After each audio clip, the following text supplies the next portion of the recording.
दोस्तों, आज की कहानी है जेठानी जी प्लीज ना मैं झूठ बोलती हूँ और ना ही मुझे अच्छा लगता है।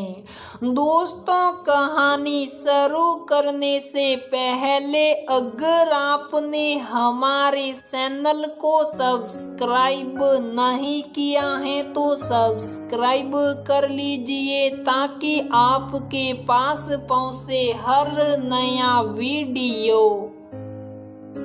नेहा, आज तुम्हारी जेठानी जी शादी के बाद से पहली बार तुम्हारे साथ रहने के लिए आ रही हैं। सब कुछ तैयारी बहुत अच्छी तरह से कर लेना।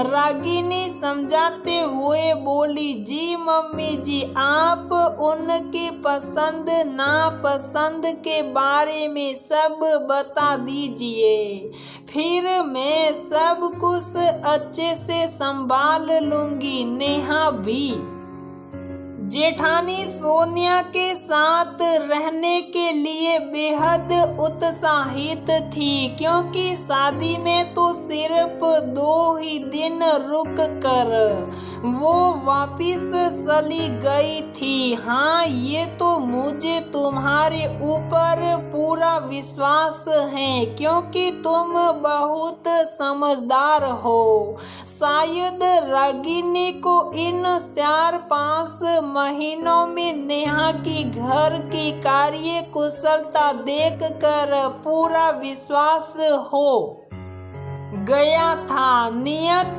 समय पर सोनिया आ गई और नेहा तो खूब दौड़ दौड़ कर सारा काम निपटा रही थी। सोनिया को तो बड़ा ताज्जुब लगा देखकर कि रागिनी के ऊपर नेहा ने इतने ही दिनों में अपना रंग चढ़ा लिया था। रागिनी हर समय नेहा की रट लगाए रहती और नेहा भी जैसे हाथ जोड़ कर उनकी सेवा में प्रस्तुत खड़ी रहती। शायद इतना प्यार सास बहू का सोनिया की आंखों में खटक सा गया, क्योंकि सोनिया ने तो कभी रागिनी को दिल से नहीं अपनाया और ना ही इस परिवार को।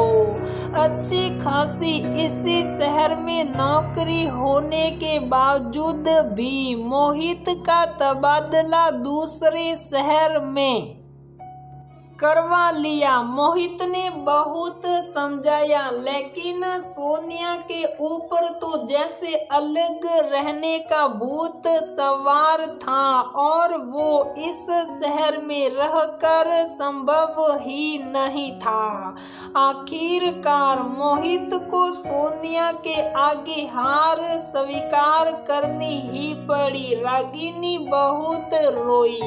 जब अपना खुद का घर है तो दूसरे शहर जाकर क्यों किराए पर रहना, वो भी इतनी दूर। लेकिन जब कोई जानबूझकर दूर रहना चाहता है तो उसका क्या हो सकता है। लेकिन आज सोनिया को इस तरह रागिनी को नेहा से प्यार करता हुआ देखकर बिल्कुल भी अच्छा नहीं लग रहा था। आखिर उसने अपना प्रयास शुरू ही कर दिया। मम्मी जी, आप कुछ ज्यादा ही विश्वास करती हैं नेहा के ऊपर। कल आपके बारे में बहुत उल्टा सीधा बोल रही थी।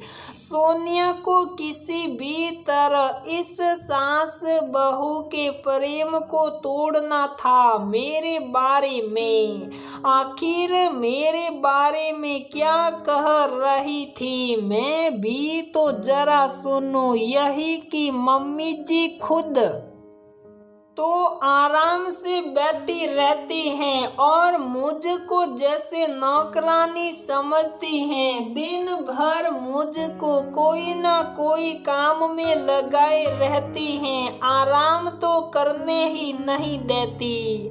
बस दिन भर उनकी जी हजूरी में लगी रहो। जितना नमक मिर्च लगा सकती थी सोनिया उतना लगाने की कोशिश कर रही थी। अच्छा, वो ऐसा कह रही थी, बल्कि वो तो खुद ही मुझको कोई काम नहीं करने देती। मैं कोई काम करने के लिए कहती हूँ तो मेरा हाथ पकड़कर बिठा देती है कि आप जितनी देर में उठ पाएगी मैं उतनी देर में कर लाऊंगी। रागिनी को विश्वास नहीं हो रहा था सोनिया की बातों पर। अरे वो सब दिखावा लगता है मुझको, मुंह पर कुछ और पीठ पीछे कुछ और, वरना मुझसे वो ये सब खुद क्यों कहती। अच्छा, उसकी ऐसी सोच है। अच्छा हुआ तुमने मुझे बता दिया, वरना मैं तो इसी गलत फहमी में रहती कि नेहा तो बहुत अच्छी बहू है। सही बात, आजकल का जमाना ही खराब है, किसी पर भी विश्वास करना कठिन है। रागिनी ने ऐसे ही अनमनी मन से अपने मन के भाव प्रकट कर दिए और सोनिया बड़ी खुश हो गई कि चलो मम्मी जी के मन में कुछ तो खराब भर दिया मैंने नेहा के प्रति।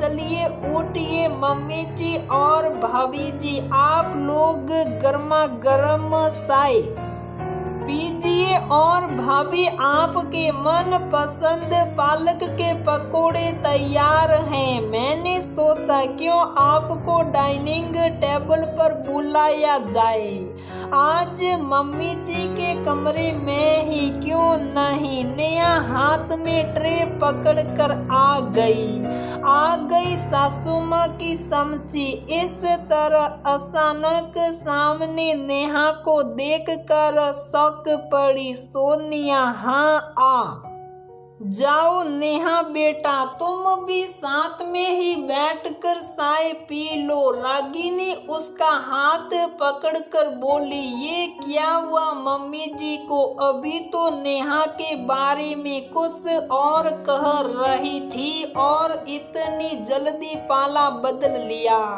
सोनिया फिर से कुन मुनासी गई। नेहा बेटा एक बात बताओ, मैं तुमको नौकरानी समझती हूँ। अरे अरे मम्मी जी, आप ये क्या कह रही हैं? शौक पड़ी सोनिया उसे। रागिनी से ऐसी उम्मीद बिल्कुल भी नहीं थी।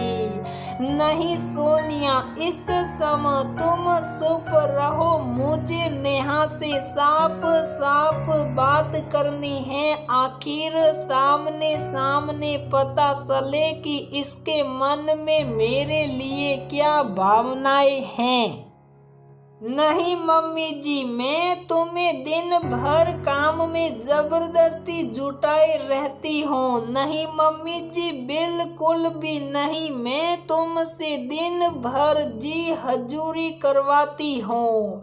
नहीं मम्मी जी, मैं तुम्हारा बिल्कुल ख्याल नहीं रखती हूँ, बहुत ज्यादा रखती है, एक बेटी से भी बढ़कर। फिर तुमने सोनिया के बारे में मेरे लिए उल्टा सीधा क्यों बोला? मम्मी जी, मैंने तो आपके लिए भाभी से किसी भी तरह की कोई बात ही नहीं की, बल्कि कल जब आप सत्संग गई थी तो भाभी खुद आपके लिए तरह तरह की बातें कर रही थी और तभी मैंने उनसे कहा था कि मुझे आपकी किसी बात का विश्वास नहीं, क्योंकि मैंने इतने दिनों में जितना मम्मी जी को जाना है उससे तो यही सिद्ध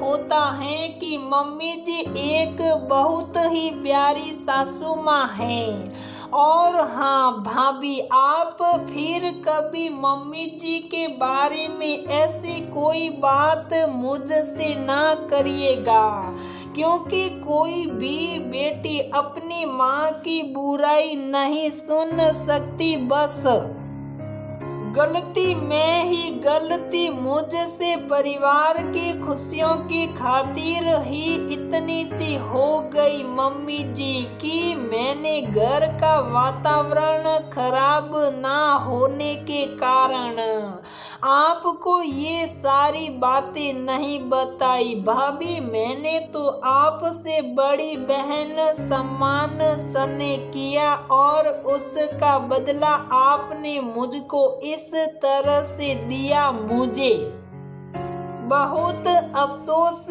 हो रहा है इस बात का भाभी, और सब कुछ सही है, लेकिन मुझे अपना आत्म सम्मान बहुत प्यारा है। और भाभी प्लीज उतनी ही प्यार मुझे अपनी सच्चाई से भी है, क्योंकि ना मैं झूठ बोलती हूँ और ना ही मुझे झूठ अच्छा लगता है। शायद आपने मुझको समझने में इतनी गलती कर दी, कहकर नेहा रोने सी लग गई। तुमने बहुत अच्छा किया नेहा, जो तुमने वो बातें मुझसे नहीं बताई, क्योंकि तब शायद मुझे तुम्हारी बातों पर विश्वास नहीं होता। इसीलिए मैंने सोनिया के सामने ही तुमसे बात करना उचित समझा, और सोनिया, मुझे तुमसे ऐसी बिल्कुल उम्मीद नहीं थी। तुमने तो कभी मुझे सासू माँ सा प्यार नहीं दिया, उल्टे नेहा और हमारे मन में भी एक दूसरे के प्रति नफरत पैदा करने का सोच रही थी। लेकिन तुम्हें नहीं पता, नेहा सचमुच बहुत प्यारी और समझदार बहू है। रागिनी की बातों में गजब का विश्वास झलक रहा था नेहा के बारे में। मम्मी जी, मुझे माफ कर दीजिए, शायद मैं आपके और नेहा के प्यार को देखकर जलन सी महसूस कर रही थी, और मैं अपने आप को अपेक्षित महसूस कर रही थी। बस तभी ये सब कुछ अनजाने में गलती से हो गया। सोनिया अपनी पोल खुल जाने से घबरा गई।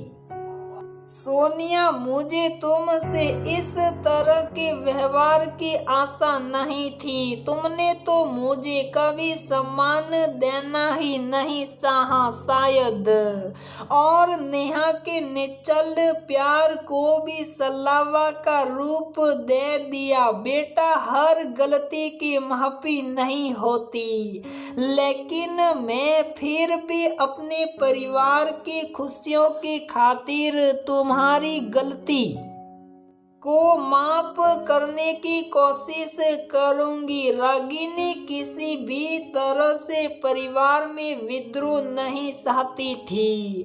सॉरी मम्मी जी, आज से अपनी बड़ी बहू का बिल्कुल बदला हुआ रूप देखेगी, और नेहा तुमको भी मैं अपनी छोटी बहन जितना ही प्यार करूंगी। सोनिया के शब्दों में अब सचमुच अफसोस था। जो हुआ वो अच्छा ही हुआ होगा। बस आज के बाद ये बातें इस कमरे के बाहर कभी भी नहीं जाना चाहिए।